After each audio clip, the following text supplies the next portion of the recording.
Hello, and welcome to Wamego. My name is Cassie Sprucker, and I am a Community Development Research Assistant with Kansas State University. Through the assistance of many Wamego citizens, I have the great pleasure of welcoming you to Wamego, a quaint town located just east of Manhattan, Kansas. Through the 7 capitals presented in the Community Capitals Framework, I hope these videos help describe what a charming place Wamego is and how the community capitals contribute to its small town personality. Today we will be learning about natural capital. Now let's head over to the Kansas River to learn how this natural resource provides for this community. Welcome down to the Kansas River, one of Wamego's greatest natural assets. This river provides this community with a lot of natural capital. Natural capital can usually be described as any type of resource and living system that can be extracted and utilized to create some type of revenue for a community, ranging from natural resources such as timber, soil, and coal, to water systems and state parks. Natural capital looks different for every community. The Kansas River stretches over 171 miles, connects over 20 different communities, and brings individuals from all over. To tell us a little bit more about the Kansas River and the resources it brings to the Wamego community and other communities along its path is Laura Caldwell, Education Director for Friends of the Caw. Laura has served as Friends of the Caw for over 20 years. With her love for the water, Laura has a lot of knowledge and insight into this Kansas River. Let's see what Laura has to say. Well, the Kansas River is 170 miles long. It runs from Junction City to Kansas City, Kansas. Now, that's the main stem river. It is fed by 2 tributaries. One is the Smoky Hill River, one is the Republican River. Both of those rivers start in eastern Colorado. The Republican River swings up through Nebraska and then comes down into Milford Reservoir. And then then it comes out of Milford Reservoir, and very shortly it joins the Smoky Hill, which runs all along. It runs pretty much from west to east to Junction City. And so our watershed, which is the area of land that drains to the Kansas River, is 52,000 square miles. It's big. It's half of Kansas. It's probably a fourth of Nebraska, and it's a part of northeast Colorado. So it's a big watershed. It's all in the prairie. We don't get any runoff from the snow in the mountains. It's all prairie based. It's different than the Ozarks or Colorado because it is a prairie stream, so it isn't clear. It's a sand-based river, so it's a little bit, its kind of nickname is the Little Muddy. But it runs through the prairie. It's got, and the nice thing about the Kansas River is it's got, when it's low, there are literally hundreds of sandbars all along the river, and you can stop and picnic. You can camp on them. You can artifact find on them. It's public property, so it's totally free. You don't have to have a permit. For the most part, even going through the cities, it's pretty.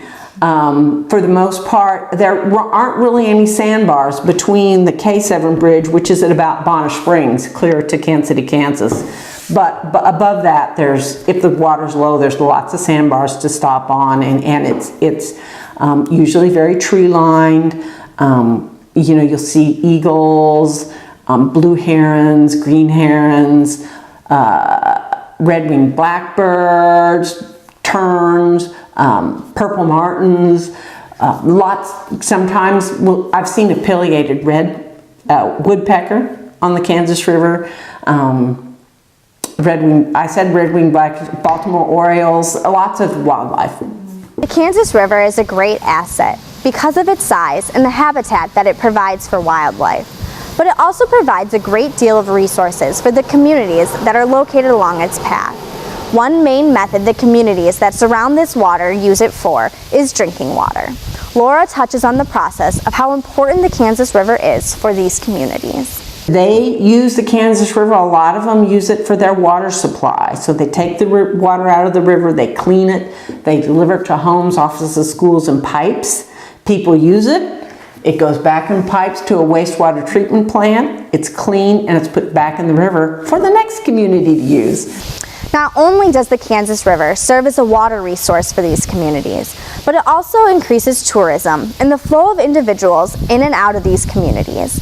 As an avid paddler on the Kansas River, Laura mentioned how Wamego is one of her favorite places to go and how other tourists feel the same way. Where we've put access ramps, that's really promoted tourism in those little towns. So, you know, you can, and Wamego is probably my favorite little river town because you can get off in the city park and in a block there is a convenience store where you can get, you know, snacks, drinks, sandwiches, that kind of thing. And then 2 and 3 blocks up there's the downtown, so there's restaurants and shopping, and it's a cute little historic town, so it's a nice place to stop. Economically, they've helped with tourism, and so that always helps the gas stations, the restaurants, you know, the general stores, possibly the motels and camping,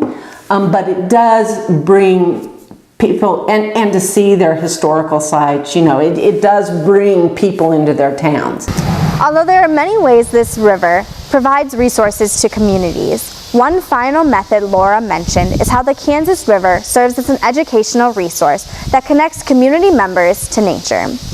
Through initiatives put on by Friends of the Kaw, Laura discusses programs and projects used to connect adults and children alike to nature and describes what the Kansas River can teach them. I've led hundreds of floats on the Kansas River. That's one of the things Friends of the Kaw does is we have 3 trailers of canoes and kayaks. So we take, you know, different groups. If they want to go out on the Kansas River, they can contract us with us to do that. And so that we'll rent them a canoe and kayak, and then we'll also go with them. Because the Kansas River is really wide. And so I think a lot of people are a little hesitant to go on the Kansas River on their own for the first time. What we primarily do is we have a program called Kids About Water. And this is a 5-lesson class that we go into either from 6th to 12th grade. It's 5 45-minute lessons. We talk about the introduction, just talks about watersheds, generally the water cycle, that type of thing. The 2nd and 3rd session we take the kids out to a water site and actually do water testing on that water. So we do some chemical tests, some non-chemical tests. We usually seine for macroinvertebrates, and then from there the kids all have a little sheet and they write down all their data, and then we go in the next class and we analyze the data and we talk about each test, what it tests for, why it's important, what are best management practices to help keep that pollutant from getting in the river, and so we'll give an overall rating to the water site that we tested. And then the 5th class is we go in and it's issues and actions. So we look at the parameters that got low marks, and we talk about why is that happening and what can we do to minimize that pollution. So the kids have to come up with an action plan. They generally don't do it, but you know, they think about what can we do for solutions, and sometimes it's very small things like, you know, putting up signs, having people pick up their dog waste, you know, doing a little video about it or putting it on the social media. Sometimes it's a much bigger thing where they want to go to the government and talk to them about not putting so much salt on the streets. So they come up with a lot of different interesting plans. With the Kansas River located on the southern border of the town, it provides a lot of great resources and assets for the Wamego community. Through things like drinking water, recreation and tourism, and education, the Kansas River is a natural resource that creates revenue for this community. Thanks for joining us on Welcome to Wamego, and we will see you next week to talk about Wamego's culture and the assets that it brings.